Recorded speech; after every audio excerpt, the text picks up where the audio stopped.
গ্রামের অন্য সবার মতো মাঠে আলু তোলায় ব্যস্ত দাদি, আর দাদির পিঠে পরম শান্তিতে ঘুমিয়ে আছে নাতি। কখনো জেগে ওঠে সে, দাদির পিঠ থেকেই অবাক চোখে তাকিয়ে দেখে গ্রামের মাঠের কর্মব্যস্ততা।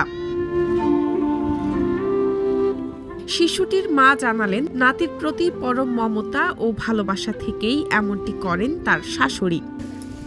আমার শাশুড়ি আমার মেয়েটাকে খুব আদর করে, সেই জন্য কাজ করে, তারপরও আর কি পিঠে করে সাথে ধরে থাকে।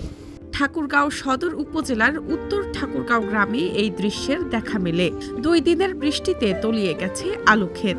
আলু নষ্ট হয়ে যাওয়ার ভয়ে পরিবারের সবাই নেমে পড়েছে আলু তুলতে। বাড়িতে কেউ নেই নাতিকে দেখার, তাই 1 বছর বয়সী নাতিকে পিঠে তুলে নিয়ে কাজ করছেন দাদি সাবিত্রী রানী। সাবিত্রী রানীর এই দৃশ্য কেবল কৃষি সংগ্রামের চিত্র নয়, বরং গ্রাম বাংলার শাশ্বত মমতার এক উজ্জ্বল উদাহরণ।